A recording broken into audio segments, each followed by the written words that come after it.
hard to believe, but before now, I haven't reviewed anything from Beast Machines. I know. I just noticed that myself. Let me explain real quick. Beast Wars made Hasbro a few truckloads of cash, so for the follow-up, they figured they had room to experiment. There were accessory characters that turned into weapons, chariots with extra gimmicks, really wild designs, and that one. But tonight we look at a bit of what was supposed to be the saving grace of this line, the Vehicons, specifically the deluxe with the unfortunate name Blastcharge. First off, let me thank the fair one herself, Fair Lady Z, for providing this toy, because I know I would not have actually paid money for this thing. This thing is horrid. And let's start with the name, Blastcharge. Woo, isn't that original? It's bad enough that Blast gets stuck onto every name they lose the trademark on these days. Sky Blast, Shock Blast. But Charge give us such lovely names as Decepticharge. So you kind of combine both of these little, we didn't have anything better name attachments, all in one little package. How clever. But it used to be called Blast Tracks. What was wrong with that? It's kind of a cool name. Oh well. Let's get to gimmicks really quick because there's actually a few I like. So I want to get them out of the way as fast as possible.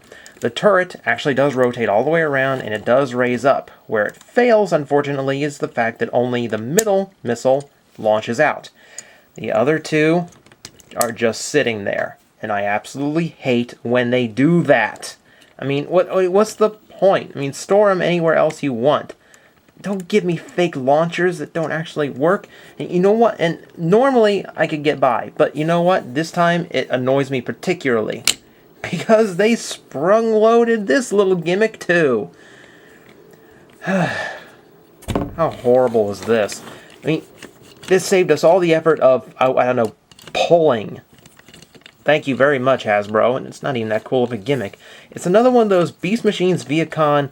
Let's give the vehicle a head for absolutely no reason, so it has to look around to see things. You know, like Jetstorm did in the cartoon, except this one was never in the cartoon, so what the hell's the point? Okay, well, maybe there's something over here. Nope, nothing over here. You know, most tanks use a turret for looking around. I don't know why I have to move my head. Why do I even have a head in vehicle mode? I mean, I'm a robot. I could put eyes anywhere I wanted to. Now let's get to some of the design problems, and I'm going to point one out immediately. Here's his head. Here's his head in vehicle mode. He stares at his own tailpipe all day, ladies and gentlemen. This is unsightly. I mean, there's POTUS Manus, and then there's this. I don't know what the hell to even call this. He's trying to shove his own head up his ass. I never want to hear anyone complain about Energon Ironhide all the time. You know, his face might be right there, but at least it's not doing something perverted while it's at it. After that, there's a few things I don't like. The spark crystal is underneath the grill there, and good luck actually getting a good look at it because it's so buried in there. It's also nice enough to have this orange chrome for absolutely no particular reason. You know, Beast Machine's chrome that flaked off the second you stared at it for longer than 3 minutes. And it doesn't even match the rest of the tank. You go from tan to this bright orange. You know, match one or the other. I mean, they could do something, anything. I think my biggest problem are the wheels. I mean, I know the transformation kind of requires this wheel to look this way. This is where the robot mode foot comes out. Look at this. All three wheels, I mean, even here in this red one, between these two, none of them match. They look like they came off three completely different vehicles. I mean, it's not just hubcap over here, and the red one in here is different. It's not just this thing. It's also the tread design. I mean, look, the sides here are completely different. They're smooth on here. The tread design is different over here. This tread part's different too. I mean, you're kidding me. Three different vehicles. I mean, this looks like a redneck patch job. That's nothing. That's no way to treat a Vehicon Warriors. To give them mismatching tires and hubcaps. I will say the camo actually looks nice. I mean, I own Generation 2 Combaticons. I know bad camo. So this actually doesn't look too bad. I really don't have an issue with it. Except that this toy is from Beast Machines, which took place entirely on Cybertron. I mean, I know the show had this concept that it was an organic planet and it had these environments at one time. But last I checked, it's entirely metal. No, at least anywhere where a desert could exist. I mean, what's he blending into? I mean, unless Vector Prime parked outside for some reason. So now we get to robot mode and oh my god! Okay, nobody panic. I knew this day would come. Alright, the GoBot has gotten into the White Room. Nobody panic, this is what the drills were for. Everyone, out, the Mayans warned us this would happen. I mean, seriously, that's all I can get in my head when I look at this. Between the shoddy leg design, the missile turret just sticking out of his chest like that, and such scrawny little arms with no attention to proportion, this is as GoBot as a Transformer will ever get. They can homage anyone they ever want to. I don't care if it's Crasher or Coptor or whatever they've got coming down the line. This is a genuine GoBot as far as I'm concerned. It's that horrid. And where to begin? Oh my god. Okay, I guess I gotta start with the most obvious point of contention.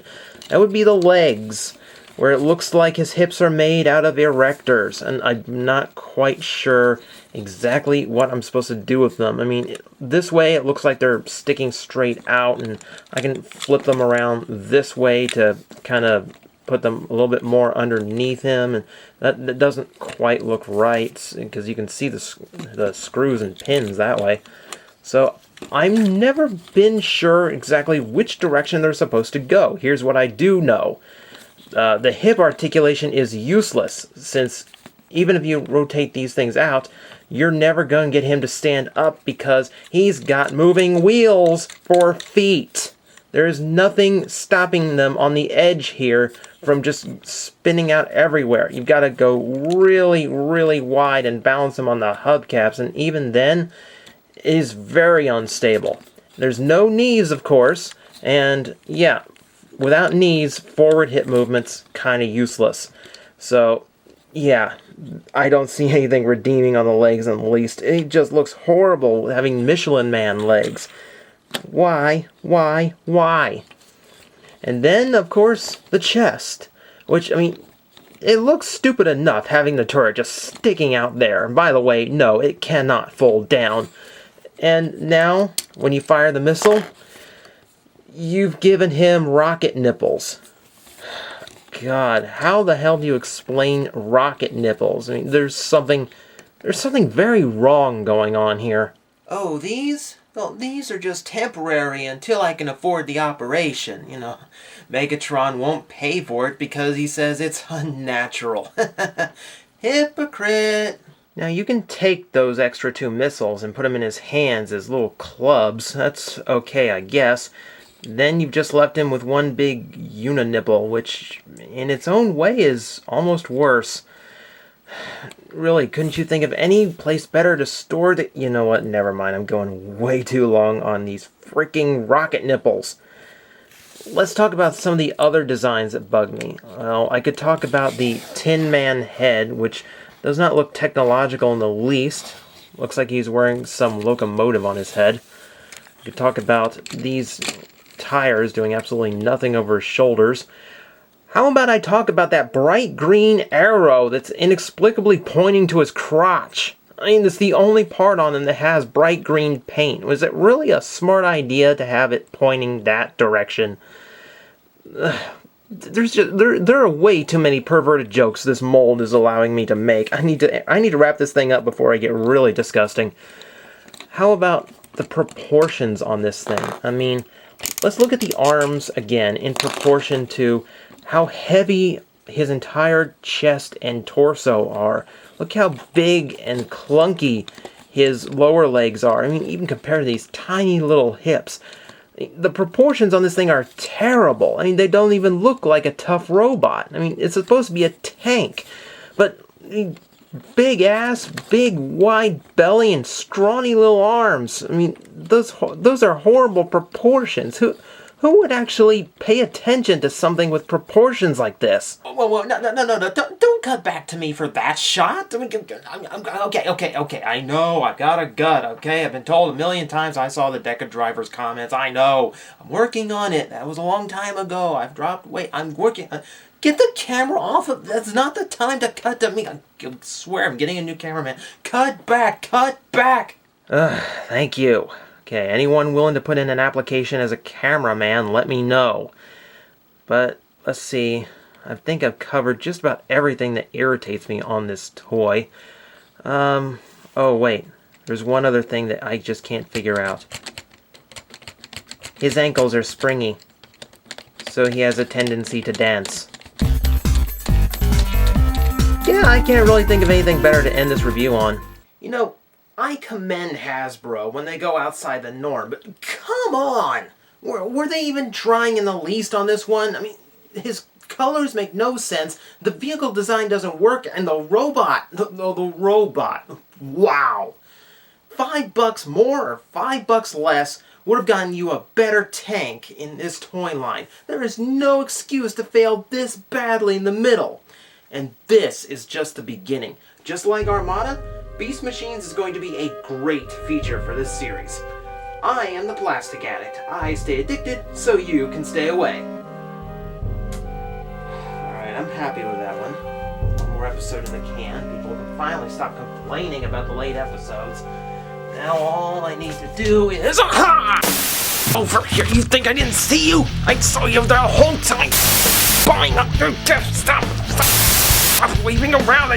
Stop and knock it off! You think you got away? Oh, you think you can spy on me and get away? You wanted to see it? Fine, you can see it up close, because next, I'm going to review you. You've had it coming for a long time. The best place for toys on the net? BigBadToyStore.com. Pre-orders for all the hottest toys. The biggest brands. Imports of your favorites. Vintage toys available again. Collectible replicas and statues. Pile of loot. Buy some now, some later, and get it shipped all at once. It's all there right now at BigBadToyStore.com. I know! I just noticed that... From the Daffy Duck School of Acting. I know! I just review... Ooh, this is gonna be a long blooper reel.